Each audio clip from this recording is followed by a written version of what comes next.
day signifies day one and the start of the vigorous process to make sourdough from absolute scratch. Sourdough has less of an impact on blood sugar levels than other bread with a low glycemic index. The fermentation process in sourdough creates lactic acid and acetic acid that slows the absorption of starch in the digestive tract. The fermentation process from sourdough also improves the protein digestibility and degrades the gluten, making the bread easier to digest. Sourdough bread also is a great source of vitamins and minerals. I've recently been brought aware to the concern of ultra-processed foods, mass-produced bread being a major contributor. They have chemically modified ingredients that cannot be purchased in supermarkets. Common ultra-processed additives include emulsifiers, humectants, stabilizers, gums, fruit concentrates, natural flavorings, or low-calorie sweeteners, which sound okay, but they're actually not. Companies who create ultra-processed foods methodically engineer the food to drive excess consumption, leading to health problems. The food is designed to be tasty, long-lasting, affordable, and have an appealing texture which tricks our brains. Ultra-processed foods take the cheapest materials, almost waste products, from the rest of the food industry and repurpose them to become priceless amongst human food consumerism. There will be a staple crop, often used for livestock feed, example corn and soy, then the crop is disassembled until its molecular form. A flour, protein isolates, then fats and oils. Once the crop is reassembled in different quantities, almost any desirable texture can be generated. Sourdough serves its relevance in my topic, as my goal is to master the art so that I will never need to purchase and consume the unhealthier, unethically engineered alternative. The screenshot presented here is the ingredients list of Wonder White bread, arguably the most prevalent on our supermarket shelves in Australia. These circled ingredients are all ultra-processed ingredients, which degrade the level of nutrition in our bread. Modified tapioca starch, soy flour, acacia gum, and vegetable emulsifiers 481, 471, and 472E. It is the end of day one, and so far I have conducted some research. I've been in contact with a friend who makes sourdough, and I've got my ingredients list to go shopping on day 2 to get the ingredients to make the sourdough starter. It is day 2 of making sourdough, so I've just been to the shops and I've bought my rye flour, pineapple juice, and I should have some white bread flour. The ingredients that I'm using for my sourdough starter are plain unbleached sifted flour.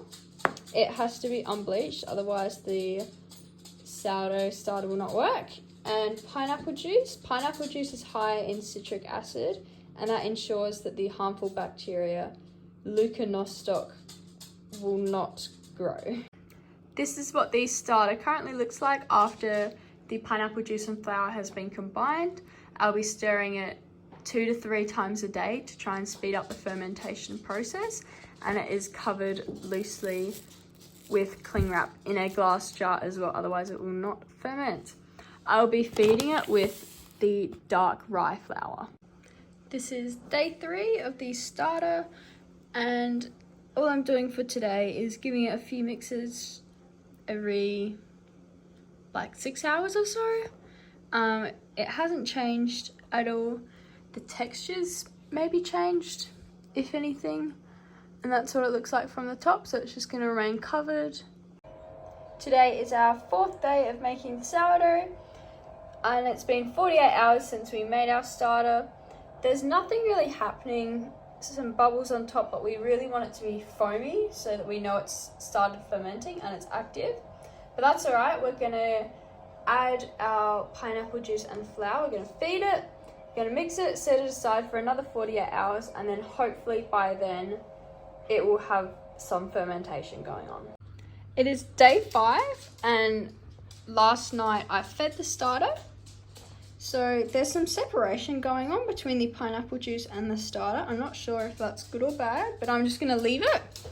We do have lots of progress. If my camera will focus, you can see how it's looking quite foamy, and that is a indicator that the fermentation process has started.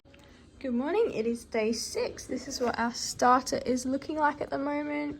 The activity has decreased very slightly, so that means we need to feed it. So I'm giving it 3 tablespoons of spring water and 5 1/4 tablespoons of flour. It is day 7, and I've had to move our starter into a different jar, a much bigger one, because it outgrew the mason jar. It was rising very, very rapidly, and as you can see, it rose to about here. It's gone down, so it's time to feed it, and it will be very close to being able to use. Today is day 8, and our starter is looking beautiful, very active, and I'm going to use some today and make our dough for our bread, then put it in the fridge overnight. This is my dough all combined. I've got 400 grams of white flour, 100 grams of my dark flour, 70 grams of the starter, 1 teaspoon of salt, and 400 grams of water at 30 degrees. I'm going to let this sit for 20 minutes, mix again, let it sit for 20 minutes, mix again, and then let it sit for 20 minutes and mix again, I think. It has been another 20 minutes, so I'm going to stretch and fold, then leave it for 20 minutes, then mix, then leave it overnight. Today is day 9, and I've had my dough sitting overnight. I am struggling to organize everything because I needed to let it sit for 6 to 8 hours, and then I need to knead it again and let it sit for another 6 to 8 hours. So I'll probably do that later this afternoon. Alright, I've decided that I am going to knead my dough, put it in the colander, and then once I get home later tonight, I'm going to cook it. So I've got my colander ready for once my dough is all shaped. I've got a mixture of rice flour and my plain flour in there. Rice flour because it doesn't absorb moisture as much, and you just mix it in there. And I've got my floured surface that I'm going to be kneading on. I wanted to make a point of this because it's quite interesting. After the dough's been sitting, it's kind of formed these gluten fibers. It looks a bit like a spider web. That's from the bowl. But yeah, it's just very interesting, you know? Alright, this is the technique. So I'm stretching, folding, stretching, and folding. And I'm going to do this a few more times. Then I'm going to make it into a tight ball, put it in my colander, and then put it in the fridge overnight. This is what my beautiful dough looks like after 8 hours of being in the fridge. It's holding its shape really nicely, and my oven is preheated. I've got my casserole dish in there that I'm going to cook it in. It's going to cook for 20 minutes on 250 degrees Celsius, and then cook for another 20 minutes with the lid off at 210 degrees Celsius.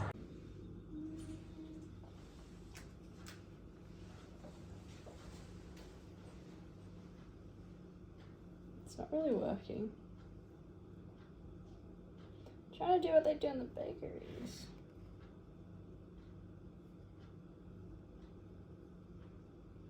I think that's pretty well scored. That's as good as it's going to get. It's not that good. No, it's not that good. Alright, you can stop filming now. That was pretty freaking lame. Womp womp. Alright, it has been 20 minutes on 250 degrees with the lid on. I'm going to... It smells really, really good as well. Take my lid off. Beautiful. Put it back in.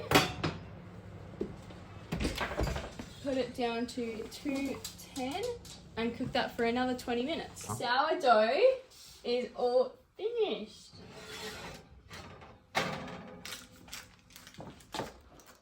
How good. Alright, you can stop filming now. You can stop filming now. Okay, it has been a long time since I've filmed footage for this vlog, but here is one of my little pieces that's from a loaf I made last night. Yeah, it's been a while. It's probably been like maybe 2 months since I made my first loaf. So here's a little, that was way too much. Here's a little like reflection, I guess. I had a lot of fun making sourdough, and since then I haven't eaten white bread, which I think is really good because my focus was to boycott ultra processed white bread that is sold to us at shops and is very readily available. So yeah, would I have done anything different? No, I was really happy with how my first loaf turned out. And I'm really proud. When I look back, I see I'm like, wow, you did a good job, Em. So yeah, I learned that the best combination is with honey. It is, I can't describe it. It's just so nice. Feels like what you'd eat once you get to heaven. Yeah. Also, my rye loaves are a lot better than white loaves. And this one is from a loaf tin instead of like a circle loaf. I wish it were a circle loaf because circle loaves always turn out much better than the kind of sandwich loaves. They're a lot more, I don't know what the word is. I'm having a mental blank. But yeah, you know what it's going to be like. More often than with a loaf, like predictable. It can be unpredictable when it's a sandwich loaf. Yeah, I really enjoyed this process, and I feel like that's a pretty neat conclusion of my video.